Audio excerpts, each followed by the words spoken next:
America అధ్యక్షుడు ట్రంప్తో ప్రధాని మోడీ భేటీ అయ్యారు. భారత్ అమెరికా మధ్య ప్రస్తుతం నెలకొన్న పరిస్థితులపై ఫోకస్ పెట్టారు.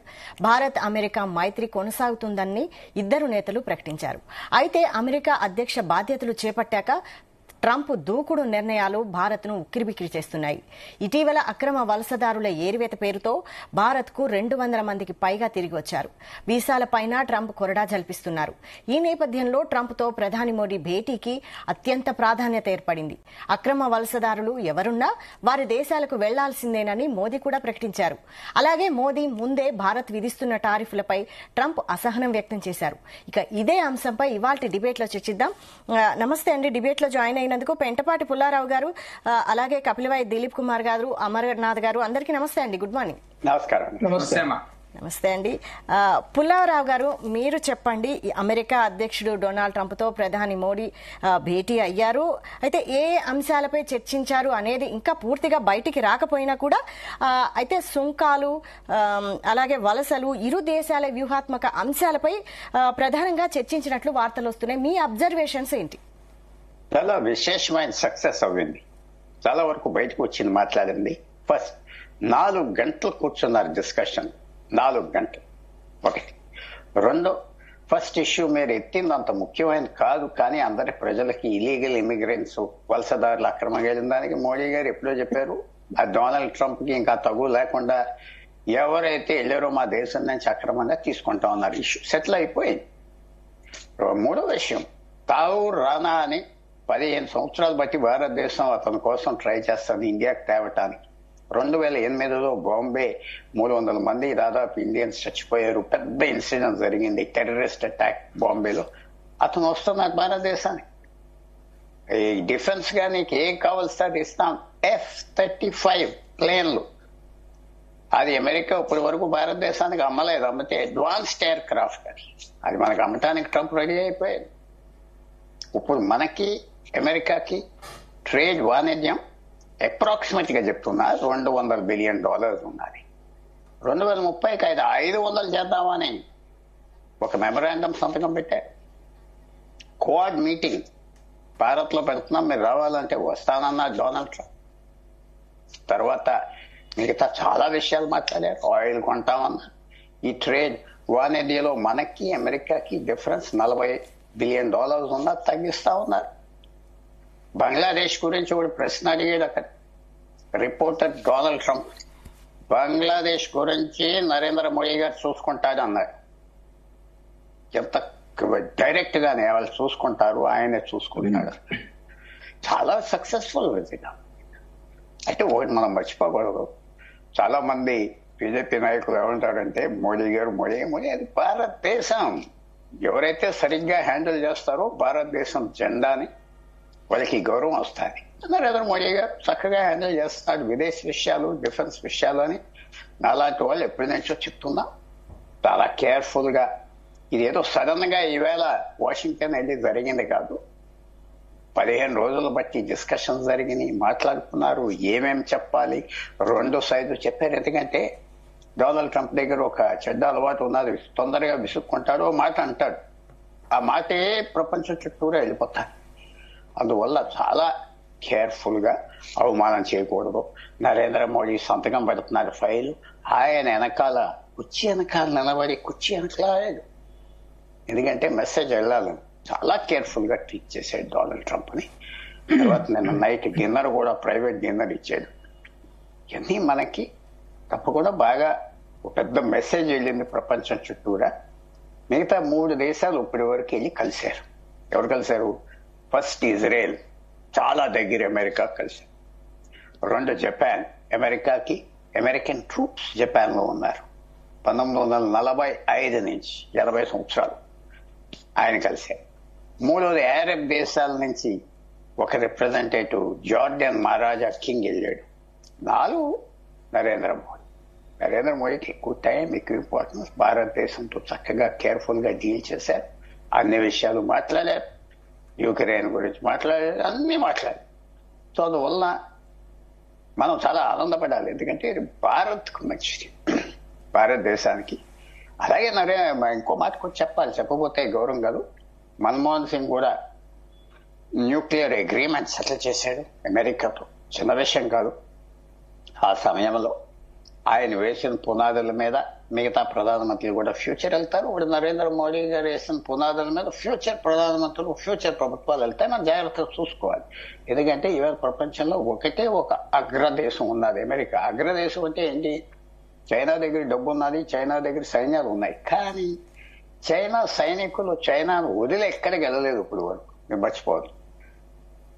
అమెరికన్ ట్రూప్స్ దాదాపు 50 నుంచి 100 బేసుల్లో ప్రపంచం చుట్టూరా ఉన్నారు. అగ్రదేశం అంటే నీ సైన్యం పంపించడానికి. పూర్వం నుంచి నీ సైన్యం వెళ్ళి సాధించాలి. రోమన్ సామ్రాజ్యం, గ్రీక్ సామ్రాజ్యం, బ్రిటిష్ సామ్రాజ్యం, ఫ్రెంచ్ సామ్రాజ్యం, అది. సో జాగ్రత్తగా ఉండాలి. జాగ్రత్తగా ఉన్నా ఎక్కువ నేను ఎదురు చూసేది ఏంటంటే ఇలాంటి విషయాలు మనకి చిన్న తగులు పెద్దగా రాకూడదు. ఇలీగల్ ఇమిగ్రెంట్స్ ఫైన్, తీసుకుంటాం, పంపించేయండి అన్నాడు. ఫినిష్ అయిపోయింది ఆ సబ్జెక్ట్. ఎందుకంటే సెన్సిటివ్ సబ్జెక్ట్. ట్రంప్ కొన్ని విషయాలు అది ఇంకా హ్యాపీగా అయిపోయింది. తప్పు కదా. మనం ఏమంటున్నాం, బంగ్లాదేశ్ నుంచి 1 కోటి మంది వచ్చి ఇక్కడ కూర్చున్నారే, రోహింగ్యా రాకూడదు అంటున్నప్పుడు, చట్టాలు పాస్ చేసినప్పుడు ఇతర దేశాలకు కూడా కన్సర్న్స్ ఉన్నాయి. అది మోడీ గారు ఒప్పుకున్నాడు. చాలా బాగా జరిగింది. నేను ఎంత చక్కగా జరుగుతుంది అనుకోలేదు. చాలా మంది ఆయనకు వ్యతిరేకులు కూడా నిన్నటి నుంచి ఏదో టారిఫ్స్ వేసేస్తాడు, సొక్కాలు వేసేస్తాడు, ఏదో ఇచ్చేసేస్తాడు ట్రంప్ అంటే అది ఏం అవ్వలేదు. చాలా గౌరవపూర్వకంగా జరిగింది. చాలా సక్సెస్ఫుల్ ఇది. ఎవరైనా మనం ఆనందపడాలి. రైట్, థ్యాంక్ యూ అండి. దిలీప్ కుమార్ గారు, మీరు చెప్పండి. అయితే ట్రంప్ మోడీ భేటీ అయ్యే ముందు ట్రంప్ ఒక వార్నింగ్ ఇచ్చారు. అది రెసిప్రోకల్ టారిఫ్ చూడబోతున్నారంటూ ఒక వార్నింగ్ ఇచ్చారు. అయితే ఇది ఇండియాని అనుకోవచ్చా? ఎందుకంటే గతంలో టారిఫ్ కింగ్ ఇండియా అని ట్రంప్ ఒకసారి అన్నారు. ఈ వార్నింగ్ ఇండియాకి అనుకోవచ్చా? అది ఇండియాకి కాదు. అది ఆయన స్టేట్మెంట్, జనరల్ స్టేట్మెంట్ అన్నిటి మీద ఇచ్చాడు. It applies to all the countries. ఇప్పుడు ట్రంప్, సరే విత్ డ్యూ రెస్పెక్ట్స్ పుల్లారావు గారికి, ఆయన ఉన్నటువంటి ఆ పరిజ్ఞానం నాకు లేదు, కానీ బట్ నాకున్న లిమిటెడ్ అండర్స్టాండింగ్ లో ఏ దేశం ఆడైనా ఎవడైనా కానీ, అమెరికా ప్రెసిడెంట్ కానీ, రష్యా పుతిన్ కానీ, ఎవడైనా కానీ డెఫినెట్ గా వాళ్ళ కంట్రీ ఫస్ట్ అండి. వాళ్ళకి సంబంధించినంత వరకు వాళ్ళ country first. American economy, we have to remember the Trump అనేవాడు ఒక రియల్ ఎస్టేట్ బిజినెస్ నుంచి వచ్చాడు. Is a business man. ఆయన అయితే దిలీప్ గారు వలసల విషయంలో కూడా ఇది ఎవరు పెద్దగా వ్యతిరేకించలేదు. కాకపోతే వాళ్ళని పంపించే విధానాన్ని వ్యతిరేకించారు, కానీ వాళ్ళని పంపించే విషయాన్ని మాత్రం ఎవరు వ్యతిరేకించలేదు. ఎందుకంటే ఎవరి దేశం వాళ్ళకి ముఖ్యం అనే ఉద్దేశంతో. అది కరెక్ట్ కాదమ్మా. మన దేశంలో ఉన్నటువంటి ఆపర్చునిటీస్ వాళ్ళకి సరిపోవు కాబట్టి, వాళ్ళ థింకింగ్ కు అనుగుణంగా ఉండవు కాబట్టి యూత్ అనేది ఆస్పైర్ చేస్తారు. వాడు కెనడా పోయినా, ఇంగ్లాండ్ పోయినా, అమెరికా పోయినా వాళ్ళు కష్టంగానే పోతారు. ఎందుకు ఇల్లీగల్ గా ఆ దేశంలో వలస పోవాలని ప్రయత్నిస్తారు? డెఫినెట్లీ ఆ కంట్రీకి అది ఒక రకంగా అవమానమే. ఈ దేశంలో లివింగ్ కండిషన్స్ బాగలేవని వాడు మెక్సికన్స్ ఉన్నారనుకో, సముద్ర తీరాల బయలుదేరి షిప్లలో పోయి పడవుల్లో దాక్కొని అందులో షిఫ్ట్ అవుతారు. ఎందుకంటే అమెరికన్ ఎకానమీ అనేది ఒక ఆపర్చునిటీని క్రియేట్ చేస్తుంది కాబట్టి ఇట్లాంటి వలసదారుల మీద చేసే చట్టాలు చాలా కేర్ఫుల్ గా చేయాలి. డెఫినెట్లీ ఏ దేశం కూడా అక్రమంగా చొరబడే వాళ్ళని ఎంకరేజ్ చేయలేదు. మనం అనుకుంటే మన దగ్గర బంగ్లాదేశ్ ను సార్ అన్నారు కదా, ఈ మోడీ విల్ టేక్ కేర్ అని. బంగ్లాదేశ్ నుంచి మనకు రెగ్యులర్ గా అస్సాంలో మరో రాష్ట్రంలో కొని వస్తూ ఉంటారు. మన బార్డర్ లో చూస్తే దారుణమైన పరిస్థితులు. ఆ మధ్యకాలంలో బీబీసీ ఒక న్యూస్ ఐటమ్ పబ్లిష్ చేసింది. అక్కడ ఉండి బార్డర్ పక్కకు మన సైనికులను వాళ్ళు ఏ రకంగా బెగ్గింగ్ చేస్తున్నారు, మమ్మల్ని మీ దేశంలోకి అలౌ చేయండి ప్లీజ్ ప్లీజ్ అని. అది పాకిస్తాన్కు ఉంటుంది, శ్రీలంకకు ఉంటుంది. ఇవన్నీ ఇంటర్నేషనల్ అఫేర్స్ లో మీరు అన్నది కరెక్ట్. ఆ దేశంలో మన వాళ్ళు మన దగ్గరే ఉండాలి, వాడికి బయటికి పోద్దని మనం కోరుకుంటాం. కానీ వన్స్ దట్ సిటిజన్ కమ్స్, వాడికి ఒక హ్యూమన్ రైట్ క్రియేట్ అవుతుంది. సో వాడిను సరే బీడీలు వేసి పంపిస్తా, ఎళ్ళగొడతా అంటే, sorry to say but Trump is racist. అది మన నేచర్ కి సూట్ కాదు. మనం అసలు మన నేచర్ కి అది సూట్ కాదు. మన రిలీజియన్ కి సూట్ కాదు, మన నేచర్ కి సూట్ కాదు. కాబట్టి వాట్ ఎవర్ ఇట్ ఈస్, ఆయన పాలసీస్ కూడా అదే విధానాల్లో ఉంటాయి. ఆయన డెఫినెట్లీ ఆయన దేశానికి మంచి చేసుకోవాలని కోరుకుంటాడు. తన విధానాలు హార్ష్గా ఉండాలనుకుంటాడు. ఇంకెవడు రాకూడదు అనుకుంటాడు. తనున్న లాస్, చట్టాలు ఖచ్చితంగా ఇంప్లిమెంట్ చేసుకోవాలనుకుంటాడు. But they are detrimental to our people's interest. అంటే నేను అంటున్నా రాంగ్, అంటే గతంలో ఉన్న అనుభవంతో ఫ్యూచర్ ని, ఆయన నేచర్ కు ఇంతకు చాలా మాట అన్నాడు. ఆయన చాలా తీవ్రమైన వ్యాఖ్యలు చేస్తుంటాడు ఒక్కొక్కసారి. మనం అయితే అర్థం కూడా చేసుకోలేము ఏంటి ఇంత దారుణంగా మాట్లాడుతున్నాడు. కాబట్టి అది ఆయన ఒక బిజినెస్ ఎన్విరాన్మెంట్ లో ప్రాఫిట్ ఓరియంటెడ్ విధానాలతో పైకొచ్చి ఆయన మాట్లాడే విధానాలు ఒక్కొక్కసారి భారత్ కు అవి ఒక సమస్యలాగా పరిణమిస్తాయని నేను అనుకుంటున్నాను. ఈ రోజునటువంటి వాళ్ళ అగ్రిమెంట్స్ ఎస్ డెఫినెట్లీ నిన్న మొన్న మోడీ గారిని కాదనట్లేదు. నిన్న మొన్న ఆయన ఆర్టిఫిషియల్ ఇంటెలిజెన్స్ మీద పోయి మాట్లాడుకున్నది, ఫ్రాన్స్ లో చేసిన సమిట్ లో మాట్లాడిన వ్యాఖ్యలు కానీ, ఆ ఏఈ సమిట్ లో మాట్లాడిన విధానం కానీ, అది మనకు డెఫినెట్లీ చాలా ఇన్స్పైరింగ్. నేను కాదని ఆ మాట అనలేదు. అదే పద్ధతిలో అమెరికాతో ఆయన నెగోషియేట్ చేయడం ఈ ఉన్నటువంటి ఫైనాన్షియల్ సిచ్యువేషన్స్ లో ఇండియాకు చాలా ఖచ్చితంగా అవసరమే. Nobody can deny. But the problem is ఇట్లాంటి వలసదారులు వాడు ఇండియా కానీ పాకిస్తాన్ కానీ ఇంకోడు కానీ వాడిని ఏ విధంగా పంపుతున్నాడు అన్నది అమానుషం. సో అది అతని యాటిట్యూడ్ ని రిఫ్లెక్ట్ చేస్తారని నా బాధ. రైట్. అయితే అమర్నాథ్ గారు, ఇదే క్వశ్చన్ మీరు చెప్పండి. అయితే ఈ ట్రంప్ ఇచ్చిన వార్నింగ్ ఏ దేశాన్ని స్పెసిఫిక్ గా చెప్పకపోయినా సరే ఈ రెసిప్రోకల్ టారిఫ్ చూడబోతున్నారు అంటూ అని ఇచ్చిన వార్నింగ్ అది ఇండియానే అనుకోవచ్చా? మొదట మన ప్యానెల్లో మిత్రులకు, మీకు, మన వ్యూవర్స్ అందరికీ నమస్కారం అండి. ఈరోజు 10వసారి 10th టైం భారతీయ ప్రధానమంత్రి అమెరికన్ సాయిల్ మీద వెళ్ళి మన అంటే మోడీ గారు ఎస్పెషల్లీ ప్రధానమంత్రి అయిన తర్వాత 2014లో అద్భుతమైన విజయం సాధించారని చెప్పడానికి ఏమాత్రం సంకోచం లేదండి. ఎందుకంటే ట్రంప్ రెండోసారి ఎన్నికైన తర్వాత మన ప్రధానమంత్రి మోడీ గారి నేతృత్వంలో గత 10 సంవత్సరాల నుంచి ఏదైతే అమెరికాతో ఉన్న సంబంధాలే కావచ్చు, మొత్తం విదేశీ విధానం యొక్క విజయాలే చూసినట్టయితే మనము ఎక్కడ కూడా అంటే అభినందన్ పార్థిపన్ కెప్టెన్ ను తీసుకురావడం దగ్గర నుంచి పాకిస్తాన్ నుంచి, అట్లాగే మనము టర్కీ సిరియా భూకంపాలు వచ్చినప్పుడు ఇక్కడి నుంచి ఆర్మీని పంపడము, హౌతీ తీవ్రవాదులకు అగేనిస్ట్ గా మన నావీని పంపడము, ఆపరేషన్ దోస్త్ అని ప్రపంచంలో మనం ఎప్పుడైనా శాంతి కాముకులము, శాంతినే కోరుకుంటాము. ఇంకొక అద్భుతమైన స్టేట్మెంట్ మోడీ గారు చెప్పారు, మీరు న్యూట్రల్ స్టాండా అని ఒక పాత్రికేయ మిత్రుడు అడుగుతే ఆయన సింపుల్ గా ఏం చెప్పారంటే, no we're not neutral, we're the side of peace అని చెప్పారు. అంటే శాంతి వైపే మేము ఎప్పుడు ఉంటాము, మేము న్యూట్రల్ ఉండము. ఈ భారతదేశం అనేది అనేక వేల సంవత్సరాల నుంచి శాంతి కాముకులైన దేశం కాబట్టి శాంతితో ఉంటాము. ఎట్ ద సేమ్ టైం భారతదేశానికి సంబంధించిన విషయాలు వచ్చినప్పుడు, భారతీయ పౌరులకు సంబంధించిన విషయాలు వచ్చినప్పుడు అంతే హార్డ్ గా మేము నెగోషియేట్ చేస్తాము, అంతే హార్డ్ గా విదేశీ నుంచి మనం తెచ్చుకుంటాము. ఎందుకంటే మీరు లాస్ట్ ఇయర్ పాకిస్తాన్ తో మాట్లాడిన విధానం కావచ్చు, గత 10 సంవత్సరాల నుంచి పాకిస్తాన్ తో కావచ్చు, బంగ్లాదేశ్ తో కావచ్చు, మిగతా దేశాలతోని మనం ప్రవర్తిస్తున్న విధానం చూస్తుంటే నైబర్హుడ్ ఫస్ట్. ఈ రోజు అమెరికా కన్నా ముందు కూడా మీరు చూసినట్టయితే భారతీయ జనతా పార్టీ గెలిచిన తర్వాత 2014లో ఫస్ట్ మోడీ గారు ప్రమాణ స్వీకారం చేసినప్పుడు ఫస్ట్ మీరు వచ్చిన గెస్ట్లను చూసినట్టయితే అందరూ సార్క్ కంట్రీస్ నుంచి వచ్చారు. సీషెల్స్ కావచ్చు, నేపాల్ కావచ్చు, తర్వాత పాకిస్తాన్ కావచ్చు, బంగ్లాదేశ్ ఇక్కడి నుంచి వచ్చారు. ఎందుకు? వాళ్ళందరినీ పిలిచి ఫస్ట్ నైబర్హుడ్ ఫస్ట్, అంటే మనమంతా ఒక కాంటినెంట్, మనము దేశాలుగా విడిపోయినా మనుషులుగా కలిసి ఉండాలి, పీపుల్ టు పీపుల్ రిలేషన్షిప్ అనేది స్టార్ట్ చేశారు. అంటే మనం అర్థం చేసుకోవాల్సిందంటే మోడీ గారి నేతృత్వంలో మన విదేశాంగ పాలసీ ఏదైతే డ్రాస్టిక్ డిఫరెన్సెస్ తీసుకొచ్చిన తర్వాత 2014 నుంచి people to people, business to business, government to government, policy to policy, దేనికి అదే రిలేషన్షిప్ ఉండాలి, ఎవరిది వాళ్ళు అట్లా. ఎందుకంటే మన ఇండియా నుంచి కూడా ఎమ్మెల్సీస్ అక్కడికి వెళ్లి పనిచేస్తున్నాయి. అనేక దేశాలలో మన బిజినెస్ పీపుల్ వెళ్ళి, ఇప్పుడు మాల్దీవ్స్ ఎగ్జాంపుల్, మాల్దీవ్స్ లో జిఎంఆర్ కు ఇబ్బంది కలిగినప్పుడు జిఎంఆర్ ఎయిర్పోర్ట్ కట్టిన తర్వాత ఒక ఆర్బిట్రేషన్ కేసు అయితే మోడీ గారు పర్సనల్ గా మాల్దీవ్స్ పైన ప్రెషర్ తీసుకొచ్చి ఆ డబ్బులను వచ్చేటట్టు చేశారు. అంటే మనకు అర్థమవుతున్నది కదా, భారతీయ పౌరులు ఎక్కడ ఉన్నా, ఏ రంగంలో ఉన్నా, ఎక్కడ ఇబ్బంది ఎదురైనా, ఇందాక దిలీప్ గారు చెప్తున్నారు అక్కడి నుంచి తీసుకురా, ఆయన చాలా స్ట్రైట్ గా ఒకటే సెంటెన్స్ చెప్పేసాడు, ఎక్కడైనా ఇల్లీగల్ ఇమ్మిగ్రెంట్స్ ఉన్నారు భారతీయులు అని తెలిసినట్టయితే భారతదేశం తీసుకోవడానికి ఎక్కడ వెనకాడతలేదని చెప్పేశారు చాలా క్లియర్ గా. ఇప్పుడు ఫస్ట్ టైం ఏదైతే వాళ్ళు ఒక డిఫెన్స్ ఏరోప్లేన్ లో తీసుకొచ్చారో దట్ ఈస్ వాళ్ళ సంబంధించిన విషయం, అది వాళ్ళు ఎట్లా పంపించారనేది. కానీ మనం తీసుకురావడం ఇంకా స్టార్ట్ చేయలేదు.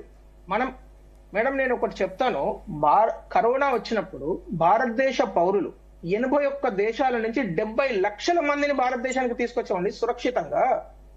ఉక్రెయిన్ నుంచి మన విద్యార్థులు అక్కడ యుద్ధం స్టార్ట్ అయిన తర్వాత మన విద్యార్థులు కావచ్చు, మన ఉద్యోగులను తీసుకురావడానికి యుద్ధాన్ని దాదాపు 10 గంటలు ఆపిచ్చి వాళ్ళని రిక్వెస్ట్ చేసి తీసుకొచ్చేంత ఘనత మన భారతీయ ప్రభుత్వాన్ని. ఇది ఒక్క మోడీ గారి ఘనతనో భారతీయ జనతా పార్టీ ఘనతనో అంటే కూడా నేను ఒప్పుకోను. ఇది మొత్తం భారతదేశ పౌరుల ఈ ఆస్పిరేషనల్ ఏమంటారు, ఈ కాంటెంపరీ ఆస్పిరేషనల్ ఇండియన్స్ సో ఇంత ఆస్పిరేషనల్ ఇండియన్స్ ప్రపంచ దేశాలలో అద్భుతమైన విజయం సాధిస్తున్నారు కాబట్టి దానికి దక్కిన గౌరవంగానే మనం చూడాలి.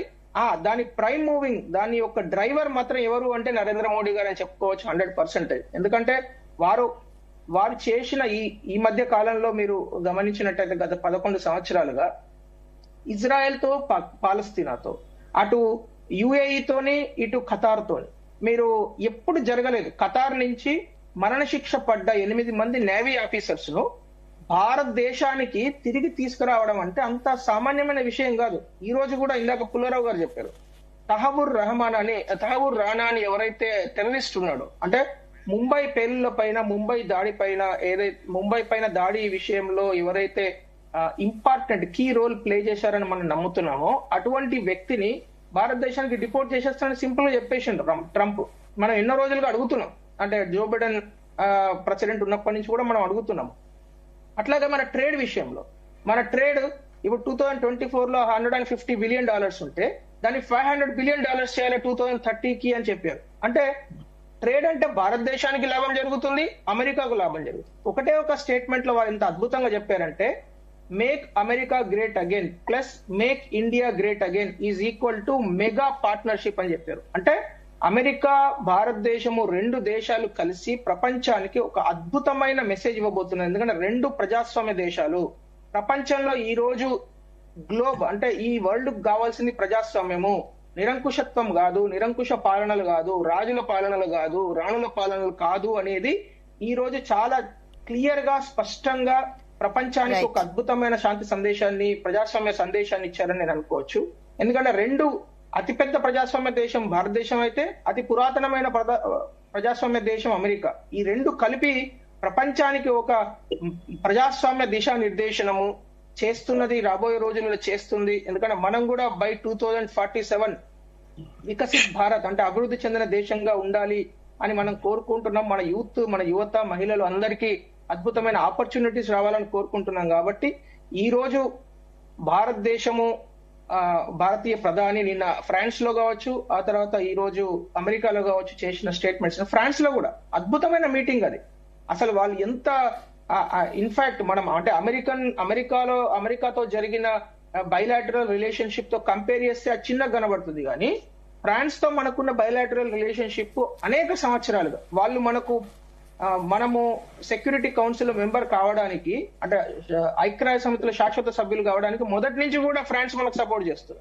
అసలు ఎక్కడ కూడా రెండో ఒపీనియన్ లేకుండా వాళ్ళు మొదటి నుంచి సపోర్ట్ చేస్తున్నారు. నిన్న కూడా వాళ్ళు చాలా చక్కగా స్పష్టమైన వైఖరి వాళ్ళు తెలియజేశారు. మేము అదే స్టాండ్ మీద ఉంటున్నాం, మేము సపోర్ట్ చేస్తాము.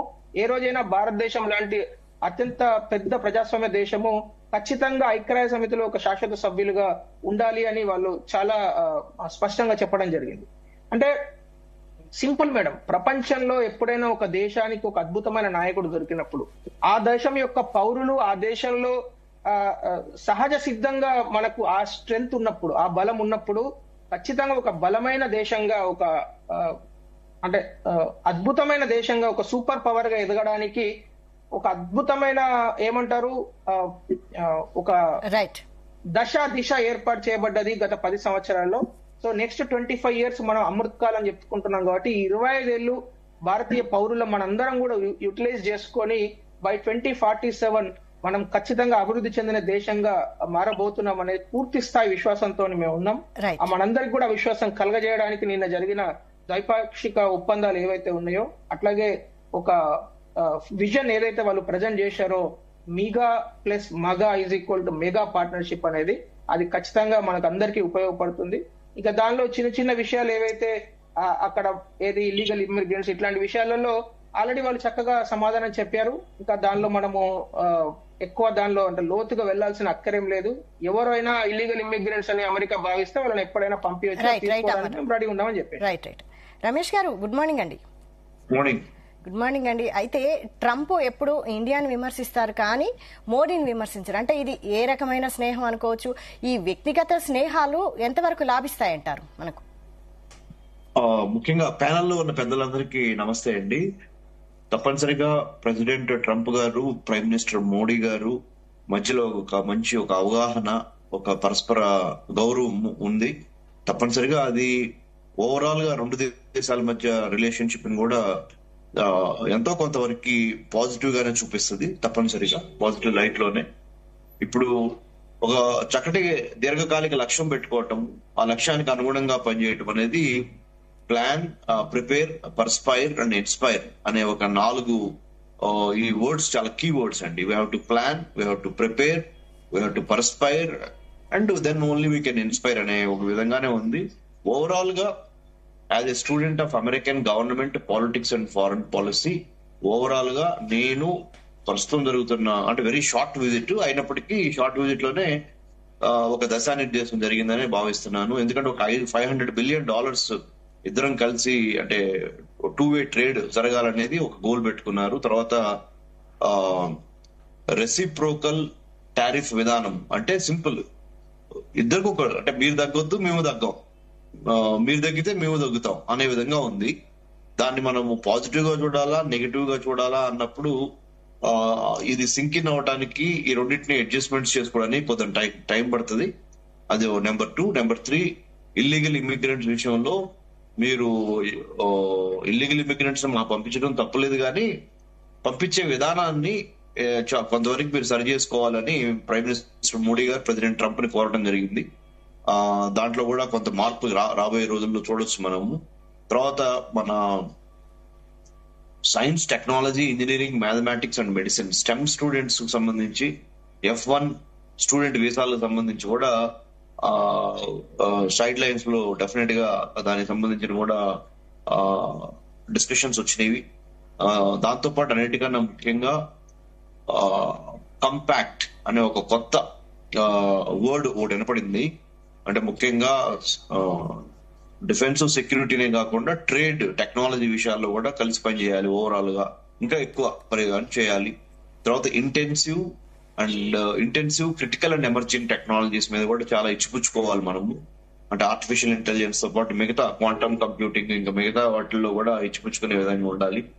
తర్వాత coproduction of certain military items, తర్వాత చైనీస్ ఎన్లార్జ్మెంట్, ఎంట్రాప్మెంట్, ఎన్సర్కిల్మెంట్ అనే దానికి వ్యతిరేకంగా IMEC, India Middle East economic corridor తో పాటు I2U2, తర్వాత క్వాడ్, అన్నిటికన్నా మించి క్వాడ్ అంటే ఆస్ట్రేలియా, అమెరికా, ఇండియా, జపాన్ కలిసి ఏ విధంగా మనము చైనాని ఎదుర్కోవాలనే దాని మీద కూడా ఒక అవగాహన. ఫైనల్ పాయింట్ ఏంటంటే చైనా, మీరు కలిసి చైనాని ఏమన్నా చెక్ పెడతారా అన్నట్టుగా ఒక ప్రశ్న అడిగితే మేము కలిసి పనిచేసి మంచిగా ముందరికెళ్దాం అనుకుంటామే కానీ చైనానే దృష్టిలో పెట్టుకొని చేయము అని ట్రంప్ ప్రెసిడెంట్ గారు చెప్పడం జరిగింది. అంటే ఆయన డిప్లొమాటిక్ గా ఆన్సర్ ఇచ్చారు ఏంటంటే we will be working together, India and United States. We are ready to take anything by anybody. అంటే ఎవరి ద్వారా ఎటువంటి పెద్ద ఛాలెంజ్ వచ్చినా మేము తీసుకోవడానికి రెడీగానే ఉన్నాము అని చెప్పారు. ఓవరాల్ గా కాకపోతే చిన్న సమస్యలు ఏంటంటే ఆయన ఒకటి ఇండియాకి సంబంధించినంత వరకు టారిఫ్స్ ఇండియా ఎక్కువ వసూలు చేస్తా ఉంటది. హార్లీ డేవిడ్సన్ మీద కూడా విపరీతమైన ట్యాక్స్ వేసింది ఇదివరకు. సో ఇలాంటి కొన్ని విషయాల్లో అయితే ఇంకా ఎక్కువ ట్రేడ్ నెగోషియేషన్స్ జరగాల్సిన అవసరం ఉంది in the days to come. But overall గా the largest democracy and the oldest democracy on planet Earth, they have very good understanding, people to people contact, military, security, defense ties, and also IT, pharma, and many other things, and trade issues also. I think it's a overall progressive and productive relationship in the days to come. We have to just give some more time, let's say from now another 100 days to sink in the early just about 22 or maybe 24 days President Trump has taken over. మనం కొంత ఇంకో 75 days time ఇస్తే గానీ చాలా వరకు మనకి ఒక maturity, ఒక క్లారిటీ వస్తుంది రిలేషన్షిప్ మీద. But overall it's good. Okay, Pullarao గారు మీరు చెప్పండి, ఈ సుంకాల విషయంలో చైనా ఇంకా మరికొన్ని దేశాలు కూడా గట్టిగానే కౌంటర్ చర్యలు తీసుకున్నాయి, కానీ అలాగే ఈ వలసదారుల విషయంలో కూడా చాలా గట్టిగానే స్పందించాయి. కానీ మన మోడీ వైఖరి మాత్రం అందుకు భిన్నంగా ఉంది, ఏమంటారు? చాలా బాగున్నది. ఇప్పుడు సుంకాల విషయాల్లో పెద్ద విషయం కాదు భారతదేశానికి. ఎందుకంటే మనం వాళ్ళ నుంచి ఆయిల్ కొనటానికి, లేకపోతే కొత్త ఏరియాస్ లో ఆయిల్ రిసోర్సెస్ ని ఎక్స్ప్లాయిట్ చేయడానికి భారతదేశానికి ఏమీ తప్పు లేదు. కొద్దిగా ధర ఎక్కువ ఉన్నది అమెరికా నుంచి, అది ఎలా తట్టుకోవాలని చూస్తున్నారు. మన దేశం బిలియన్స్ ఆఫ్ డాలర్స్ ఆయిల్ అన్ని దేశాల నుంచి కొంటాం. కొంతవరకు అమెరికన్ ఆయిల్, గ్యాస్ కొంటే ఆ ట్రేడ్ డెఫిసిట్ పోతుంది. సో అది ఒకటి. తర్వాత ఇప్పుడు కూడా మిత్రులు బాగా సీజన్ పీపుల్ చెప్పని విషయం ఏంటంటే, అమెరికాకు 15 రోజుల క్రితం ఆర్టిఫిషియల్ ఇంటెలిజెన్స్ అదే నెక్స్ట్ ఫ్రంటియర్, మనం డామినేట్ చేద్దామని డొనాల్డ్ ట్రంప్ చాలా చెప్తే, చైనా సడన్ గా డీప్ సీక్ అని వాళ్ళు కొత్త విధానం తీసుకొచ్చి అమెరికా కంటే ముందర వెళ్ళిపోయిందని అందరూ ఒప్పుకుంటున్నారు. ఆర్టిఫిషియల్ ఇంటెలిజెన్స్ కొంచెం వెనక్కడి వేసింది అమెరికా. మొన్న ఆ కంపెనీ, అమెరికన్ కంపెనీ బాస్ ఇండియాకి వస్తే అంత ఉత్సాహంగా ఎవరు గెంతులు వేయలేదు. ఏదో వచ్చాడు వెళ్ళాడు అంతవరకు. సో మన అవసరం ఉన్నది అక్కడ టెక్నాలజీలో అమెరికాలో. ఇందాక మన ఫ్రెండ్ చెప్పారు రమేష్ గారు, ఆ టెక్నాలజీ, ఆ స్టెమ్ విషయం చాలా ఇంపార్టెంట్. అది తప్పదు. తర్వాత ఏంటంటే ఈ ఒక రిలేషన్షిప్ దీంతో అయిపోలేదు. ఇక రోజు పని చేయాలి. ఈ సంబంధం అమెరికాతో మనకి ఎంతో పని ఉన్నది కాబట్టి రోజు పని చేయాలి. అది మన ఫారెన్ మినిస్ట్రీ కూడా, మన ఎక్స్టర్నల్ అఫైర్స్ మినిస్ట్రీ కూడా ఆ పని మీద ఉన్నది. ఎక్కువ ఎంఫసిస్ అమెరికాకి ఇవ్వటం. ఇప్పుడు ఉన్న అంబాసిడర్ కూడా ఆయన ఫారెన్ సెక్రటరీ చేసిన వ్యక్తి, అంటే అన్నీ తెలుసు. అలాగే జయశంకర్ కూడా అమెరికాకి వెళ్ళాడు, ఆయన కూడా ఫారెన్ సెక్రటరీ చేశాడు. ఆయన ముందర ఇంకో మన శ్రీంగ్లా వెళ్ళాడు. సో మనం చాలా ముఖ్యత ఇస్తున్నాం. అమెరికాతో సంబంధం బాగుంటే చాలా వరకు మనం ముందరికి వెళ్ళిపోతాం, మనకి తప్పేం లేదని. సో ఇది ఒక విక్టరీ. ఈరోజు జెండా పాతీసామని కాదు, ఒక స్టెప్ ముందరికి వెళ్ళాం, బాగానే ఉన్నది. అది ఇంకా ముందరికి తీసుకెళ్ళాలి. అవన్నీ మనం అనుకున్నాయని చెయ్యాలి. చేస్తే అమెరికా నుంచి మనకేం తప్పులేదు. తర్వాత ఈ గవర్నమెంట్ కూడా స్కిల్ డెవలప్మెంట్ ద్వారా విదేశాలకి మన యువకులకి మంచి అవకాశం ఇద్దామన్నా చాలా కరెక్ట్. ఇక్కడే ఉద్యోగం ఒక సాఫ్ట్వేర్ ఇంజనీర్కి 50,000, ₹1,00,000 వస్తే అక్కడ 10 లక్షలు వస్తుంది. సామాన్యమైన వాళ్ళు వెళ్ళి ఎంతో మంది నాకు తెలుసు సంపాదించుకుని వాళ్ళ లైఫ్ చేంజ్ అవుతే ఎందుకు అవ్వకూడదు, ఎందుకు చేసుకోకూడదు? సో తప్పకుండా గవర్నమెంట్ దాని మీద ఎంఫసిస్ ఇవ్వాలి. ఇందాక మనకి బీజేపీ నాయకుడు మెన్షన్ చేసాడు, ఫ్రాన్స్ ఎంతో చక్కగా జరిగిందంటే ఒక విషయంలో ఎందుకు టచ్ చేయలేదు నరేంద్ర మోడీ గారు నాకు తెలియదు. ఫ్రాన్స్ కూడా టెక్నాలజీస్ భారతదేశం నుంచి అవసరం, ఎందుకు ఆ టాపిక్ ముట్టుకోలేదు? అది కూడా నాకు కొద్దిగా సర్ప్రైజ్ ఉండాలి. ఎందుకంటే మనకు విధానం, మన దేశం స్పెషాలిటీ ఏమిటంటే నాలెడ్జ్ మనం ఎక్స్పోర్ట్ చేసుకుని మన అవకాశాలు తీసుకుంటున్నాం. కానీ చెప్పాలంటే క్లుప్తంగా ఈ రిలేషన్షిప్, ఈ సంబంధం రోజు పనిచేయాలి. ఇది ఏదో అయిపోయింది, సంతకం పెట్టేసాం, స్నేహం ఫ్రెండ్షిప్ ఉన్నది. డొనాల్డ్ ట్రంప్ ఏంటంటే కొంచెం సెంటిమెంటల్ మనిషి. ఆయన మిగతా ఇప్పుడు చూద్దాం, ఆ తావూర్ రానా అనే వ్యక్తి పాకిస్తాన్ నుంచి వెళ్ళి అక్కడ కూర్చుని అన్ని చేసిన వ్యవహారాలు ఫైనాన్స్ చేసి భారతదేశం మీద బాంబే దాడులు అన్ని చేసిన వ్యక్తి 2008 జరిగితే 16 సంవత్సరాలకు మనం ఒకటి తీసుకొస్తున్నాం. ఈ 16 సంవత్సరాలు ఆయన చచ్చిపోయి ఉంటే మనకేం వెయ్యం లేదు, లక్కీగా ఇంకా బ్రతుకున్నాడు, తీసుకొస్తాం. దాంతో పాటు ఇవాళ భారత్ ఫారెన్ సెక్రటరీ మిస్రీ ఒక మాట కూడా అన్నాడు, ఇంకా పేర్లు ఇచ్చాం అక్కడి నుంచి ఎవరైతే భారతదేశం పంపాలో. మీరు చూస్తున్నారు డొనాల్డ్ ట్రంప్ ప్రెసిడెంట్ అవ్వాక ఆ పన్ను అనేవాడు, ఆ ఖాళిస్తాన్ వాడు మాట్లాడటం మానేశాడు. కౌరులు ఆ పెద్ద మాటలు అవి మానేశాడు. ఎందుకంటే ట్రంప్ రెజ్యూమ్ లో చూడు, వాడి వీసా క్యాన్సిల్, వాడు ఏంటి అది గ్రీన్ కార్డ్ ఎలా తెచ్చుకున్నాడు, కెనేడియన్ సిటిజన్ గెలౌట్ అంటే అయిపోయింది, అది కదా అయిపోయింది. సో మనం కేర్ఫుల్ గా హ్యాండిల్ చేస్తే ఈ 4 సంవత్సరాలు మనకి మంచి రిలీఫ్ వస్తుంది. ఆయన ముందరికి వెళ్ళేది భారతదేశంలో, కానీ రోజు పని చేయాలి. ఇదేదో సాధించేసాం అయిపోయిందాం కాదు, ఇది వర్క్ చేస్తా పోవాలి. ఈ రిలేషన్షిప్ సంబంధం కేర్ఫుల్ గా రోజు ఎన్నో ముళ్ళు ఉంటాయి, ముళ్ళు తీసుకుంటా పోవాలి. కానీ ఓ మంచి స్టెప్ వేశారు. భారతదేశం ప్రెస్టీజ్ మాత్రం మనం మర్చిపోవాలి. భారతదేశం ఒక విశేషమైన దేశం.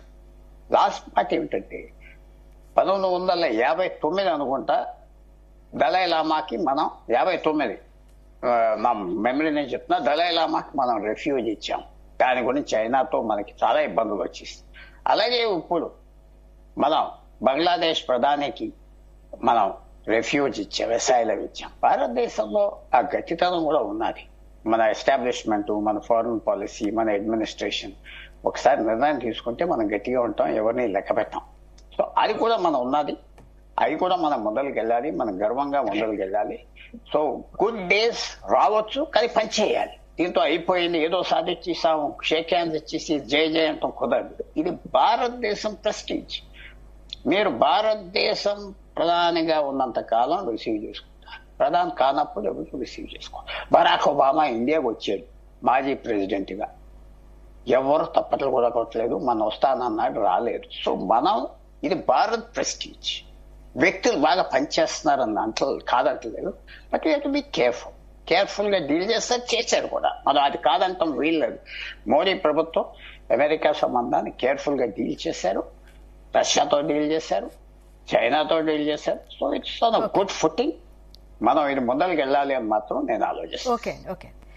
దిలీప్ కుమార్ గారు, మీరు చెప్పండి, మీ అబ్జర్వేషన్స్ అంటే ఏంటి? బైడెన్ పరిపాలనకు ఈ ట్రంప్ పరిపాలనకు తేడా ఉందంటారా? ఇది మన ఇండియాకి ఏ విధంగా కలిసి వస్తుందంటారు? డెఫినెట్లీ బైడెన్ కంటే as far as Trump is concern ఆయన మోడీకి దగ్గరే, అందులో అనుమానమే ఉంది. గతంలో ఓపెన్ గానే పోయి అమెరికాలో అతిపెద్ద ర్యాలీలో మోడీ గారు ట్రంప్ కు బహిరంగంగా మద్దతు ఇచ్చాడు. అది ఆయన మర్చిపోతాడని అనుకోను. అప్పటి నుంచి ఆయనకి ఏర్పడినటువంటి ఫ్రెండ్షిప్ బాండ్ అనేది డెఫినెట్లీ మన రిలేషన్స్ స్ట్రెంథెన్ చేయడానికి పనికొస్తుంది, అందులో అనుమానమే లేదు. సో అప్పటికంటే పాలసీస్ పురోగా ఉంటాయి మనకు, అందులో నో డౌట్. ఈవెన్ కమలా హ్యారిస్ కూడా మీ జ్ఞాపకం ఉంటే యాంటీ ఇండియన్ స్టాండ్ తీసుకుంది ఒకటి రెండు సందర్భాల్లో కూడా. సో దానికంటే బెటర్ ఆపర్చునిటీస్ కానీ ఒక ఓపెన్ అట్మాస్ఫియర్ కానీ క్రియేట్ అయింది ఇప్పుడు అమెరికాలో, అనుమానం లేదు. దాన్ని అందిపుచ్చుకోవడంలో మనం అప్రిషియేట్ చేస్తుంది. పుల్లారావు అన్నట్టు we got excellent foreign minister. నేను కాంగ్రెస్ లో ఉండి కూడా ఆ మాట చెప్తున్నాను, చాలా అద్భుతమైనటువంటి పని చేస్తున్నాడు ఆయన, అనుమానం లేదు. ఆయన వ్యవహార శైలి కానీ, ఆయన కనుగొన్న గతంలో ఉన్న ఐఎఫ్ఎస్ ఆఫీసర్గా పనిచేసిన ఒక ఎనార్మస్ ఎక్స్పీరియన్స్ కానీ ఈరోజు మనకు ఫారిన్ రిలేషన్స్ లో స్ట్రాంగ్ గా పెట్టుకోవడానికి పనికి వస్తున్నాయి. We have to appreciate. ఈ విధంగానే మోడీ చేసినప్పుడు, but still you have to remember అది 200 years ఓల్డ్ డెమోక్రసీ అమెరికాది, మనది ఓన్లీ 75 years డెమోక్రసీ. సో వాళ్ళకున్న పాపులేషన్ ఎంత, మనకున్న పాపులేషన్ ఎంత, మన నెసిటీస్ ఏంటి, వాళ్ళ నెసిటీస్ ఏంటి, ఇవన్నీ దృష్టిలో పెట్టుకుని వేసి కంట్రీస్ మధ్య ఎట్లా ఉంటుందంటే మనకు మనకు ద్వైపాక్షిక ఒప్పందాలు ఉంటాయి. అంటే కొంచెం కంట్రీస్ మనకు ఎట్లా ఉంటుందంటే మీ పౌరులు మా దగ్గరికి వస్తే వీసా అవసరం లేని అంటాడు నేపాలుడు, మనం కూడా నేపాలుడు వస్తే వాడికి వీసా అవసరం లేదు, పాస్పోర్ట్ ఉంటే చాలంటాం. అంటే వాడు మనకేమిస్తాడో మనం వాడికి అది ఇస్తాం. సో కంట్రీ యొక్క దాన్ని ఏమంటారు, ఆ స్టేచర్ని మనం దించుకోలేము. ఎవడు ఏమి చేసినా మనం వాడికి చేయాల్సిందే, వాడు మనకి చేయాల్సిందే. అంటే అది గివ్ అండ్ టేక్ అనే దాని మీదనే మన ఫారిన్ రిలేషన్స్. అంటే దాదాపుగా ఈ మధ్య కాలంలో నాకు తెలిసి బీజేపీ 44 పాత అగ్రిమెంట్స్ ని కంట్రీస్ మధ్య ఉన్న అగ్రిమెంట్స్ ని రివైజ్ చేసింది. మామూలు ఎఫర్ట్ ఏం కాదు. 44 కంట్రీస్ ఆ బైలాటరల్ రిలేషన్షిప్ మళ్ళీ స్ట్రెంథన్ చేసుకున్నారు, రివైజ్ చేసి. ఎప్పుడో నెహ్రూ కాలం అంటే ఒప్పందాలు 44 కూడా వాటిని రివైజ్ చేసుకున్నారు. It's really good. ఎందుకంటే ఒక డైనమిక్ సొసైటీగా మనం ముందుకు పోతున్నాం కాబట్టి. ఒక తర్వాత పివి నరసింహరావు, మన్మోహన్ సింగ్ టైంలో లిబరల్ ఎకానమీ వైపుగా మనం అడుగులేసిన తర్వాత అప్పటికి ఇప్పటికి చాలా చాలా ముందుకు పోయింది దేశం, అందులో అనుమానం లేదు. But still we have challenges. మనకున్న పాపులేషన్ కి, మనం నిరుద్యోగులుగా యువత బయటకు వస్తున్న విధానం, లక్షలాది మంది ఈ రోజు అటు ఇటు చూస్తున్న విధంగా ఎంప్లాయ్మెంట్ కోసం అన్ని గవర్నమెంట్స్ అది చేయలేకపోతున్నాయి. సో ఇవన్నీ దృష్టిలో పెట్టుకొని మనం ఇంకా ఇట్లాంటి సందర్భాల్లో మిత్రులు చెప్పినట్టుగా ఆ ఫారిన్ టైస్ ని మనం స్ట్రెంథన్ చేసుకోవాలి, ఆ ఇన్వెస్ట్మెంట్ ఆపర్చునిటీ చూసుకోవాలి, అక్కడ ఉన్నటువంటి వాళ్ళకి ఇక్కడ ఇన్వెస్ట్మెంట్ ఆపర్చునిటీ పెంచాలి. ఎక్కడైనా సరే ఫోకస్ ఎక్కడ ఉండాలంటే, ఒక వాడు వచ్చి ఇక్కడ పెడుతున్నానంటే ఇప్పుడున్న పరిస్థితిలో ఆర్టిఫిషియల్ ఇంటెలిజెన్స్ వల్ల లే ఆఫ్స్ ఎక్కువైపోయినాయి. ప్రతి కంపెనీలో లే ఆఫ్. ఇప్పుడు 10,000 మంది తీసేస్తున్నా అంటున్నాడు, ఇప్పుడు 20,000 మంది తీసేస్తా అంటున్నాడు ఏఐలో.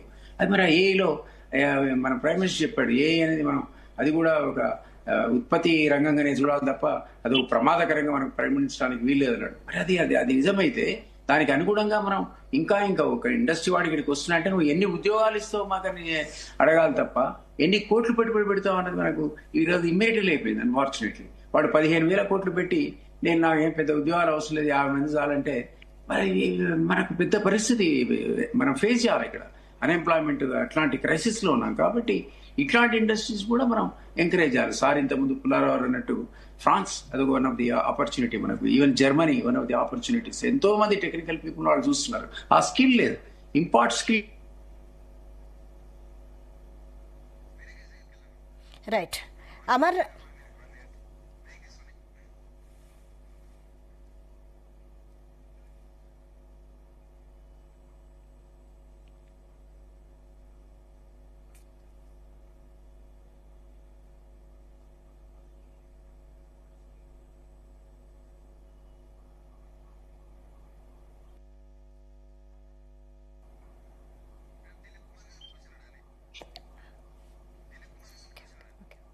దిలీప్ కుమార్ గారు, బ్రేక్ అయినట్టుంది కదా? ఓకే అండి, కంటిన్యూ చేయండి.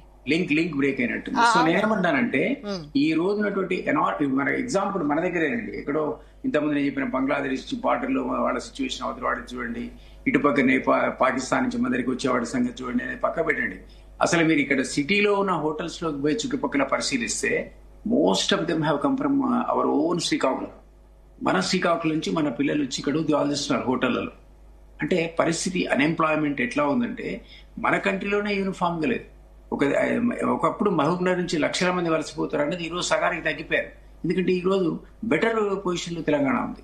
బట్ అన్ఫార్చునేట్ గా నిర్మలా సీతారామన్ స్టేట్మెంట్ ఇవాళ చూస్తే అప్పుల కుప్పగా రాష్ట్రం మారిందన్నారు. సో ఇట్స్ ఆల్ పెద్ద కాంప్లికేటెడ్ ఒక టోటల్ సినేరియో మీరు ఆలోచిస్తే ఇది చాలా బ్యాలెన్స్డ్ గా ప్రభుత్వాలు, కేంద్ర ప్రభుత్వం కానీ రాష్ట్ర ప్రభుత్వాలు కానీ చాలా సిస్టమేటిక్ గా స్కిల్ అనేది ఇంపార్ట్ చేసి యువతను రక్షించుకోకపోతే తెలంగాణలో 2 లక్షల ప్రభుత్వ ఉద్యోగాలు మేము ఇచ్చినా అన్న ప్రకారం ఇచ్చిన 1 year లో 2 years లో 28 లక్షల మంది ఉన్నారు మీ చేతిలో. ఏం చేయాలి వీళ్ళని మీరు? కాబట్టి ఇట్లాంటి ద్వైపాక్షిక ఒప్పందాలు అమెరికాతో కానీ, ఫ్రాన్స్ తో కానీ, జర్మనీతో కానీ మీరు స్కిల్ ఇచ్చి యువతను పంపగలిగితే, లేదా ఆ ఇండస్ట్రీస్ ఇక్కడ తీసుకొచ్చి ఎక్కువ మీరు ఎంప్లాయ్మెంట్ ఇవ్వాలని ప్రోత్సహించగలిగితే అది ఒక టైప్ ఆఫ్ సొల్యూషన్ గా ఈ సొసైటీకి ఉంటుందనేది నా ఉద్దేశం. రైట్ అండి. అమర్నాథ్ గారు మీరు చెప్పండి. అయితే అమర్నాథ్ గారు మీరు చెప్పండి, మోడీ ముందే ట్రంప్ స్పందించారు ఇండియా టారిఫ్లు విధించడంపై. అయితే ప్రపంచంలోనే ఎక్కువగా టారిఫ్లు విధించేది ఇండియానే, మీరు ఎలాంటి పద్ధతి పాటిస్తే మేము కూడా అలాగే పాటిస్తామని అంటున్నారు. దీనిపై మీరేమంటారు? కానీ ఒకటి మీరు అర్థం చేసుకోవాల్సిందంటే వారు చెప్పారు, బట్ వారు ఒక ఇండియా గురించి చెప్పలేదు. ఇటలీ గురించి చెప్పారు, ఇండియా గురించి చెప్పారు, అన్ని దేశాల వరుసగా చదువుకుంటూ వెళ్ళారు ఆయన లిస్ట్ ఆఫ్ కంట్రీస్. అంటే ఎక్కువ టారిఫ్ ఇండియానే అంటున్నారు. అంటే ఇప్పుడు టారిఫ్ అక్కడ ఆబ్వియస్లీ అక్కడ ఇండియన్ ప్రధానమంత్రి ఉన్నారు కాబట్టి ఇండియా గురించే మనం మాట్లాడుకుంటాం. కానీ టారిఫ్ విషయంలో ఏంటంటే ఇండియా టారిఫ్ చాలా విధిస్తున్నాయని చెప్తూనే ఇప్పటి వరకు ఇంకా టారిఫ్ అంటే రెసిప్రోకల్ టారిఫ్స్ ఇంకా అమలు చేయడం స్టార్ట్ చేయలేదు. ఎగ్జిక్యూటివ్ ఆర్డర్ అయితే ఇవ్వలేదు. సో నాకు తెలిసి దాని మీద చాలా అంటే వారిద్దరి మధ్యలో డిస్కషన్ జరిగి ఒక అమికబుల్ సొల్యూషన్ అయితే వస్తుందని అనుకుంటున్నాము. ఎందుకంటే వాళ్ళు చాలా స్పష్టంగా $500 బిలియన్ కు పెంచాలి అని చెప్పినప్పుడు, సో న్యాచురలీ ఆ ద్వైపాక్షిక ఒప్పందం లేకుండా, వాణిజ్య ట్రేడ్ రిలేషన్ లేకుండా అంత దూరం అయితే వెళ్ళలేరు కదా. సో న్యాచురల్లీ ఒక స్పష్టమైన వైఖరి అయితే చెప్తారు. ఎందుకంటే ఇంకా స్టిల్ మనకు ఇన్పుట్స్ అంటే మనకు వాళ్ళ యొక్క అవుట్కమ్స్ అంటే మీటింగ్ యొక్క అవుట్కమ్స్ ఇంకా వస్తూనే ఉన్నాయి అప్డేట్స్. క్లియర్ అప్డేట్ రావడానికి టైం పట్టొచ్చు. ఇంకొకటి పుల్లారావు గారు ఇందాక మాట్లాడుతూ అసలు టెక్నాలజీ విషయం, అసలు వారు వెళ్ళిందే ఏఐ సమ్మిట్ కు, ఏఐ యాక్షన్ సమ్మిట్ కే వెళ్ళారు. ఏది ప్రధానమంత్రి మోడీ గారు ఫ్రాన్స్ కు వెళ్ళిందే ఏఐ సమ్మిట్ అంటే టెక్నాలజికల్ సమ్మిట్. ఆయన చాలా సిఇఓస్ ఫోరం మీటింగ్ లో అటెండ్ అయినారు. అట్లాగే రానున్న రోజుల్లో బై 2026 ఏఐ పార్ట్నర్షిప్ లో India and France is going to create a very strong relationship in AI అని కూడా చెప్పడం జరిగింది. సో టెక్నాలజీ విషయంలో నేను 2 విషయాలు చెప్తాను మేడం. ఇప్పుడు టెక్నాలజీ అంటే ఇంతకు ముందు రోజులలో ఏం జరుగుతుండే అంటే అక్కడి నుంచి టెక్నాలజీ మనం తెచ్చుకొని ఓన్లీ యూనిలాటరల్ గా జరుగుతుండే, అక్కడి నుంచి మనం తెచ్చుకుంటుండే అంతే. కానీ మోడీ గారు వచ్చిన తర్వాత మన ఫారిన్ పాలసీ మనం టెక్నాలజీ విషయంలో ఎట్లా మార్చుకున్నామంటే, సపోజ్ ఇప్పుడు రఫేల్ విమానాలు మనం కొనాలనుకోండి, అప్పుడు మనం ఒక 10 విమానాలు కొనాలంటే ఫస్ట్ 2 మాత్రమే మొత్తం 100% తీసుకొస్తాం. నెక్స్ట్ 2 50% ఇక్కడ ప్రొడక్షన్ జరగాలి. లాస్ట్ 2 100% భారతదేశంలోనే ప్రొడక్షన్ జరగాలి. ఈ వైఖరి ఎప్పుడైతే టెక్నాలజీ ట్రాన్స్ఫర్ అనే వైఖరి మనం తీసుకోవడం జరిగిందో ఈ రోజు భారతదేశంలో అద్భుతమైన టెక్నాలజీ వచ్చేసింది. మీకు కావాలంటే హెచ్ఏఎల్ గురించి మీరు మాట్లాడతారు కదా చాలా సార్లు. హిందుస్థాన్ ఏరోనాటిక్స్ లిమిటెడ్ సిఇఓతో రీసెంట్లీ ఒక ఇంటర్వ్యూ నేను చూస్తున్నాను. వారు చాలా అంటే గత 10 సంవత్సరాల్లో హిందుస్థాన్ ఏరోనాటిక్స్ లిమిటెడ్ ఒక 15-20 టైమ్స్ టెక్నాలజీ ఇంప్రూవ్ అయింది. అట్లాగే ఇప్పుడు F-35 జెట్స్ కూడా అంతే. ఇంకా పూర్తి వివరాలు రావాల్సి ఉన్నాయి. F-35 జెట్స్ విషయంలో కూడా భారతదేశం యొక్క వైఖరి అంతే ఉంటుంది. సపోజ్ మనం ఒక 30 జెట్స్ తీసుకోవాలనుకోండి, ఫస్ట్ 5ో 6ో ఫుల్ తీసుకుంటాం. ఆ తర్వాత టెక్నాలజీ ట్రాన్స్ఫర్ ఖచ్చితంగా భారతదేశానికి చేయాల్సిందే, భారతదేశంలో వాళ్ళు జాయింట్ వెంచర్ పెట్టాల్సిందే, ప్రొడక్షన్ భారతదేశంలో జరగాల్సిందే. అది ఏ టెక్నాలజీ అయినా సరే, అది ఐఫోన్ దగ్గర నుంచి రఫేల్ జెట్స్ వరకు, F-35 జెట్స్ వరకు, ఎనర్జీ డీల్స్ వరకు అన్ని కంపెనీలు కూడా భారతదేశం యొక్క భూమి మీద, ఇండియన్ సాయిల్ మీద వచ్చి ఇక్కడే మ్యానుఫ్యాక్చరింగ్ చేయాలి, ఇక్కడే తయారు చేయాలి. మన యువతకు వాళ్ళు అవకాశాలు కల్పించాలనేది భారతీయ జనతా పార్టీ మోడీ గారి నేతృత్వంలో యొక్క కేంద్ర ప్రభుత్వం యొక్క వైఖరి. అయితే అమర్నాథ్ గారు, ఈ ఎఫ్సిపిఎల్ నిలిపివేస్తూ రీసెంట్ గా ట్రంప్ తీసుకున్న నిర్ణయం ఈ ట్రంప్ అదానికి ఇచ్చిన గిఫ్ట్ అని కొందరు విమర్శిస్తున్నారు, మీరేమంటారు? అది అంటే దాని మీద మనము ఎక్కువ ఆలోచించడం లేదు మేడం. అసలు ఎఫ్సిపిఎల్ రద్దు చేయలేదు. నెంబర్ 1, అదాని మీద ఏదైతే అదాని గ్రూప్ మీద వాళ్ళు ఏదైతే అలిగేషన్స్ చేశారో అసలే అదే బేస్లెస్ అని మనం చెప్పట్లేదు. కాంగ్రెస్ మెన్, అక్కడ ఉన్న 6 కాంగ్రెస్ మెన్ వాళ్ళే లెటర్ రాశారు. ఇదే ఒక లెటర్. ఈ లెటర్ చూడండి, ఈ లెటర్ నేను పంపిస్తా, చదవండి కావాలంటే. దీనిలో ఎంత క్లియర్ గా రాశారంటే, జో బైడెన్ నాయకత్వంలో అమెరికాలో ఇట్లాంటి విచ్ హంటింగ్ చేశారు. అనేక దేశాలతో సంబంధాలు మనకు తెగ్గొట్టేంత పరిస్థితి వచ్చింది. సౌత్ కొరియా నుంచి శాంసంగ్ కానీ, జర్మనీ నుంచి సీమెన్స్ కానీ, ఇవన్నీ ఇప్పుడు సీమెన్స్ ఎంత పెద్ద కంపెనీ, గత 150 సంవత్సరాలుగా ఉన్న కంపెనీ. శాంసంగ్ ఎంత కంపెనీ. ఇట్లాంటి కంపెనీస్ మీద అన్నిటి మీద కూడా ఇదే విధమైన అప్పుడు అక్కడ నాకు if I'm not wrong Merrick gold men అని ఒక అతను ఉండే అటార్నీ జనరల్, ఆయన చేసిన పని అని వాళ్ళు భావిస్తున్నారు. నేను చెప్పిన విషయం కాదు, ఆ లెటర్ గురించి చెప్తున్నాను. అంటే అదాని గ్రూప్ కావచ్చు, శాంసంగ్ గ్రూప్ కావచ్చు, సీమెన్స్ గ్రూప్ కావచ్చు, ఇట్లాంటి ఒరాకిల్ కార్పొరేషన్, ఫేస్బుక్, గూగుల్ అన్నిటి మీద వాళ్ళు ట్రయల్ స్టార్ట్ చేశారు.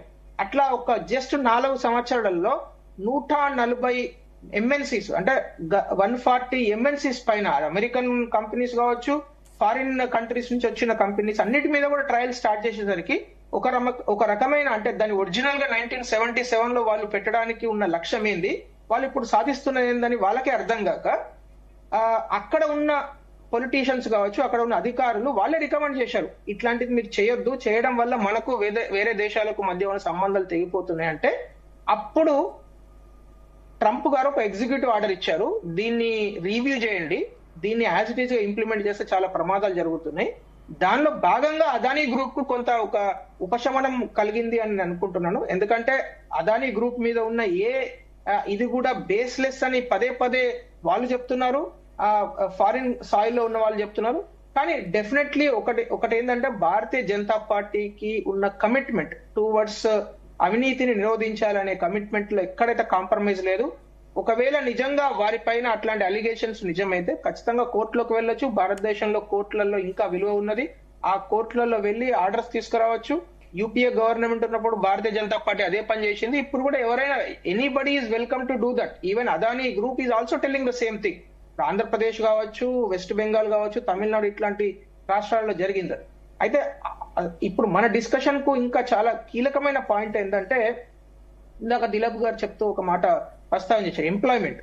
ఎస్, డెఫినెట్లీ కేంద్ర ప్రభుత్వానికి ఈ రోజు, ఎందుకంటే భారతదేశంలో 140 కోట్ల మంది నివసిస్తూ ఉంటే దాదాపు 65 కోట్ల మంది యువకులు ఉన్నారు.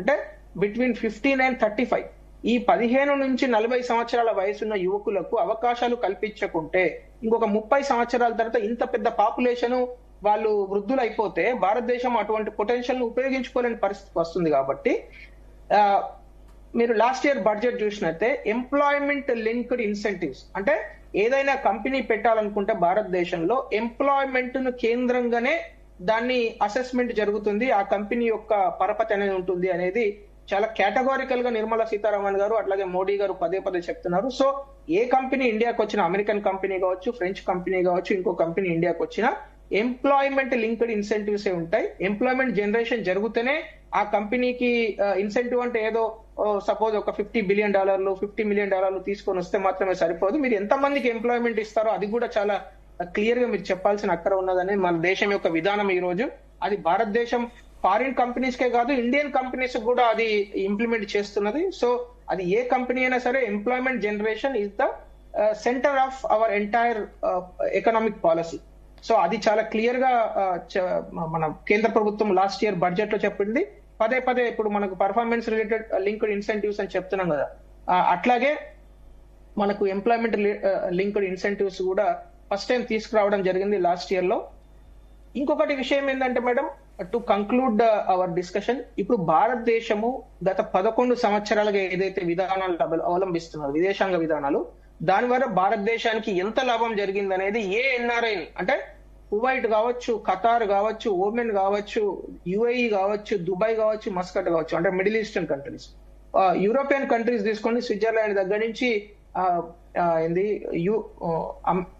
బ్రిటన్ వరకు అట్లానే వెస్టర్న్ కంట్రీస్ ఇప్పుడు అమెరికా, అట్లాగే కెనడా, మెక్సికో, పేరు, చిలీ ఇట్లా అన్ని దేశాలతోని, బ్రెజిల్ ఇట్లాంటి దేశాల అందరితోని కూడా మోడీ గారు చాలా పర్సనల్ లెవెల్లో రిలేషన్షిప్ మెయింటైన్ చేస్తూ ఉంటారు. అక్కడ కూడా ప్రజాస్వామ్యం చాలా బాగా పనిచేయాలి, అక్కడ కూడా ప్రజాస్వామ్య విలువలు పెంచాలి అనే విధానంలో మోడీ గారు పని ఉంటుంది. అందుగురించే వాళ్ళందరూ కూడా మోడీ గారిని పర్సనల్ గా విలువ ఇస్తారు, రెస్పెక్ట్ ఇస్తారు. ఓకే, దేశంగా ఖచ్చితంగా భారతీయ ప్రధాని అంటే డెఫినెట్లీ భారతదేశం యొక్క గర్వకారణం మోడీ గారు లాంటి నాయకుడు ఉండడం. ఎట్ ద సేమ్ టైం వారు పర్సనల్ లెవెల్లో కూడా మెయింటైన్ చేయడం ద్వారా కూడా ఈ బైలాటరల్ రిలేషన్షిప్స్, మనకు ఆ కంట్రీస్ కు ఉన్న రిలేషన్షిప్ ఇంకా ఇంకా నర్చర్ చేయడము. ఆ తర్వాత ఇప్పుడు క్వాడ్ గురించి మనం మాట్లాడుకోవాలి. అంటే 2004లో సునామీ వచ్చినప్పుడు ఒక కోఆర్డినేటెడ్ ఎఫర్ట్ లేనందున చాలా మంది చనిపోవడం జరిగింది, చాలా ఆస్తి నష్టం జరిగింది అనేది ఒక నివేదికలు తెప్పించుకొని అసెస్మెంట్ జరిగిన తర్వాత ఇలాంటివి మళ్ళీ రిపీట్ కాకుండా ఉండాలి అంటే Australia, America, Japan and India ఈ 4 దేశాలు ఒక యూనిఫైడ్ ఎఫర్ట్ పెట్టాలి, ఒక ఐకమత్యంగా ఉండి ఇలాంటి ప్రకృతి వైపరీత్యాలు కావచ్చు, లేకుంటే సెక్యూరిటీ ఇష్యూస్ కావచ్చు, లేకుంటే ఏదైనా దేశం సడన్ గా హాస్టైల్ గా మారిపోయినప్పుడు ఎట్లా డీల్ చేయాలి. ఇప్పుడు బంగ్లాదేశ్ లాంటి దేశం సడన్ గా హాస్టైల్ గా మారిపోయింది, ఆ తర్వాత ఐసిస్ అని సిరియా హాస్టైల్ గా మారిపోయింది. ఇట్లా జరిగినప్పుడు ఎట్లా డీల్ చేయాలనే దాని మీద క్వాడ్ సెక్యూరిటీ గ్రూప్ అనేది ఎట్లయితే ఏర్పడిందో దానికి కూడా ఈ రోజు డొనాల్డ్ ట్రంప్ గారుని ఆహ్వానించడము, వారు వస్తా అని చెప్పడము చాలా మంచి విషయము. అట్లాగే న్యూక్లియర్ టెక్నాలజీ, ఇప్పుడు భారతదేశంలో ఇంత పెద్ద అంటే 140 కోట్ల మంది నివసిస్తున్న భారతదేశంలో మనకు పవర్ ప్రొడక్షన్ ఇంకా మనము కోల్ ని బర్న్ చేస్తాము, ఇంకా మనం పొల్యూషన్ చేస్తామంటే కుదరదు. ఖచ్చితంగా మనకు క్లీన్ ఎనర్జీ కావాలి అనే ఉద్దేశంతోనే సోలార్ ఎనర్జీ కావచ్చు, విండ్ ఎనర్జీ కావచ్చు, బయోగ్యాస్ కావచ్చు, అట్లాగే న్యాచురల్ గ్యాస్ తోని ప్రొడక్షన్ కావచ్చు. దీంతో పాటుగా మాడ్యులర్ న్యూక్లియర్ రియాక్టర్స్ అంటే అది కొత్త టెక్నాలజీ. రాబోయే రోజులలో మనము మన పిఎస్యూస్ అంటే డిఆర్డిఓ కావచ్చు, ఇస్రో కావచ్చు, వీళ్ళందరూ కలిసి పనిచేస్తున్నారు. అది సక్సెస్ కాబోతున్నది. దానికి కూడా అమర్నాథ్ గారు అయితే అమెరికా చమురు ఎక్కువగా కొనాలి ఇండియా అని కోరుతున్నట్లు వార్తలు వస్తున్నాయి. అయితే 21కి ముందు అమెరికా ఎగుమతుల్లో ఇండియానే ఫస్ట్, కానీ రష్యా ఉక్రెయిన్ యుద్ధం తర్వాత రష్యా నుండి మనం తక్కువ ధరకే చమురు కొంటున్నాం. మరి ఇప్పుడు అమెరికా నుండి చమురు కొంటే ఆ ఇంపాక్ట్ పడుతుందంటారు? ఎలా ఉంటుంది ఆ ఇంపాక్ట్? అంటే మీరు అట్లా జనరలైజ్ చేయొద్దు మేడం. ఇక్కడ పెట్రోలియం ప్రొడక్ట్స్ లో ఎల్ఎన్జీ, సిఎన్జి అనే చాలా కీలకమైన ఇన్పుట్. భారతదేశం దాదాపు 40-45% ఎల్ఎన్జీని మనం ఇంపోర్ట్ చేసుకుంటున్నాం. సో వారు చెప్పిన మాటలో నేను కూడా చూశాను అది. ఆ చెప్పిన మాటలో వాళ్ళు చాలా స్పెసిఫిక్ గా అమెరికన్ ప్రెసిడెంట్ ఏం చెప్పారంటే ఎల్ఎన్జీ ఎక్స్పోర్ట్ విషయం చెప్పారు. అంటే మనము జనరలైజ్డ్ పెట్రోలియం ప్రొడక్ట్స్ కాదు, ఎల్ఎన్జీ, సిఎన్జిని ఇంపోర్ట్ చేసుకోవడంలో ఇప్పుడు $500 బిలియన్ ట్రేడ్ అన్నప్పుడు న్యాచురల్లీ అన్ని వస్తాయి. మనకు రష్యా నుంచి వాళ్ళు ఏం కొనొద్దు అని చెప్పలేదు. రష్యా నుంచి ఈ రోజు కొంటున్నది అది కంటిన్యూ అవుతుంది, that is a crude oil. కానీ మనం ఎల్ఎన్జీ ఇంపోర్ట్ చేసుకోవడంలో ఇరాన్ నుంచి కావచ్చు, ఇట్లాంటి అజర్బైజాన్ లాంటి దేశాల నుంచి మనం తీసుకోవాల్సి వస్తున్నది. America is the largest exporter of LNG. So అందు గురించి మనం అమెరికా నుంచి తీసుకోవడం ఇంతకుముందు ప్రయత్నం చేసాం, వాళ్ళు ఎప్పుడు చేయలేదు, మనకి ఇవ్వలేదు. ఇప్పుడు ఫస్ట్ టైం వాళ్ళు ఎనర్జీ డీల్స్ చేయడం జరిగింది. మీరు పాజిటివ్ గా చూడాలి, దాన్ని నెగటివ్ అంటే మనం ఎనర్జీ తీసుకోవడం మనం ఎట్లా ఇంపోర్ట్ చేసుకుంటున్నాం, అది అమెరికా నుంచి అయితేంది, తర్వాత ఇరాన్ నుంచి అయితేంది, అజర్బైజాన్ నుంచి అవుతుంది. మనం ఎల్ఎన్జీ ఇంపోర్ట్ చేసుకుంటున్నాము. అందుగురించే ఇప్పుడు ఈ రోజు కేంద్ర ప్రభుత్వం కావచ్చు, రాష్ట్ర ప్రభుత్వాలు, ఇప్పుడు మొన్నటికి మొన్న మన Telangana government clean and green energy policy తీసుకొచ్చింది. ఎందుకు? అట్లాంటి ఇంపోర్ట్స్ కు ఆల్టర్నేట్ ఫ్యూయల్స్ అంటే ఆల్టర్నేట్ గా బయోగ్యాస్ కావచ్చు, బయోమాస్ కావచ్చు, ఆ తర్వాత మిగతా ఆల్టర్నేట్ ఫ్యూయల్స్ సోలార్ కావచ్చు, ఇట్లాంటి వాటిని ఎంకరేజ్ చేయడానికే కదా ప్రతి రాష్ట్రము కేంద్ర ప్రభుత్వము పాలసీస్ తీసుకురావడము.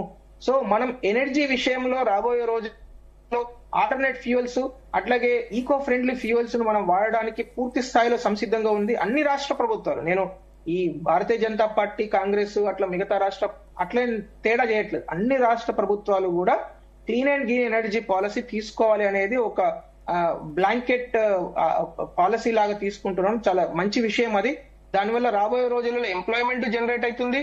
మనకు ఏదైతే ఆల్టర్నేట్ ఫ్యూయల్స్ వలన మన ఇంపోర్ట్స్ మీద ఉండే ప్రెషర్ కూడా తగ్గిపోతుంది. అట్లాగే ఇప్పుడు నేను ఇంకొక విషయం చెప్పి నేను ముగిస్తాను. యాక్చువల్లీ ఈ మొత్తం మన తెలంగాణకు ఏ విధంగా లాభం అనేది కూడా మనం అసెస్ చేయాల్సిన అక్కర ఉన్నాయి. మనం తెలంగాణ నాయకులం కాబట్టి, తెలంగాణలో ఉంటున్నాం కాబట్టి, తెలంగాణ పౌరులుగా ఇప్పుడు ఈ రోజు డిఫెన్స్ డీల్స్ జరిగినాయి. So Telangana, Hyderabad defence hub మనందరికి తెలుసు. ఆజాద్ ఇంజనీరింగ్ కావచ్చు, ప్రైవేట్ కంపెనీస్ చాలా ఉన్నాయి ఇక్కడ. అట్లాగే డిఆర్డిఓ వాళ్ళ యొక్క మెయిన్ RCI, డిఆర్డిఓ యొక్క మెయిన్ ప్రొడక్షన్ యూనిట్ ఇక్కడే ఉంటుంది. ఇక్కడే అనేక ఆన్సిలరీ యూనిట్స్, చిన్న చిన్న మ్యానుఫ్యాక్చరింగ్ యూనిట్స్ డిఆర్డిఓ కానీ డిఆర్డిఎల్ మీద ఆధారపడి వాళ్ళు పనిచేస్తున్నారు. సో ఖచ్చితంగా రేపు రాబోయే రోజుల్లో ఎస్పెషల్లీ తెలంగాణకు, హైదరాబాద్ కు ఈ డిఫెన్స్ డీల్స్, F-35 జెట్స్ అయితేనేమి, ఆ తర్వాత ఎనర్జీ డీల్స్ వలన, అట్లాగే ఈ $500 బిలియన్ కాబోతున్నదని వారైతే స్టేట్మెంట్ ఏదైతే దానిలో ఒక సింహ భాగం మనం కూడా తెచ్చుకోవాలి. తెలంగాణ గవర్నమెంట్, నా సలహా ఏంటంటే దిలీప్ గారికి అట్లాగే తెలంగాణ గవర్నమెంట్ కు, రేవంత్ రెడ్డి గారు దీన్ని ఒక మంచి పరిణామంగా తీసుకొని వెంటనే అందిపుచ్చుకోవాలి. ఏదన్నా ఇప్పుడు F-35 జెట్స్ వస్తున్నాయి అనుకోండి, దానిలో ఒక majority production why can't it be in Telangana? As simple as that. ఇప్పుడు రఫేల్ వచ్చింది అనుకోండి, రఫేల్ మీద కాంగ్రెస్ ప్రభుత్వం తిట్టుడు కాకుండా ఏం చేయాలి, అక్కడ ప్రొడక్షన్ మన భారతదేశానికి వస్తున్నప్పుడు భారతదేశంలో ఎక్కడ పెడతారు? తెలంగాణ ఎందుకు కాకూడదు?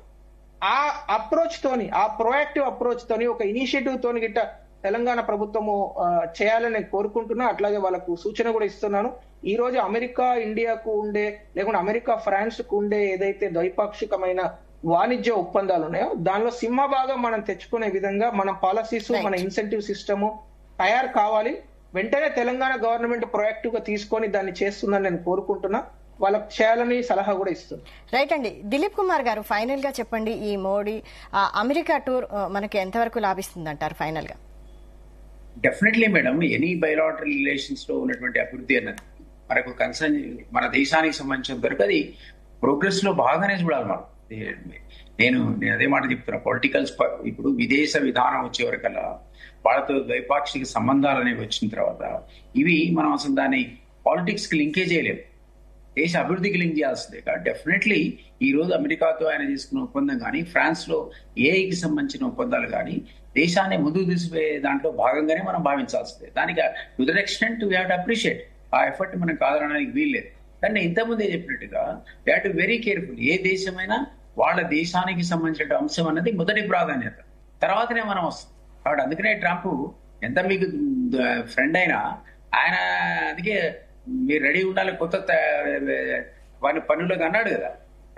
మీరు ఇండియాతో ఉన్న ఫ్రెండ్షిప్ లో ఒక్క దేశాన్ని ఎగ్జామ్షన్ ఇస్తున్నా అనలేదు. కాబట్టి it has to be carefully plan. నేను అదే చెప్పాను, ఈ 44 కంట్రీస్ తో మనం రివైజ్ చేసుకున్నాం అగ్రిమెంట్స్ అంటే, నువ్వు నాకే ఇస్తావు నేను నీకేమి ఇస్తా అనే పద్ధతిలో ఉంటుంది తప్ప.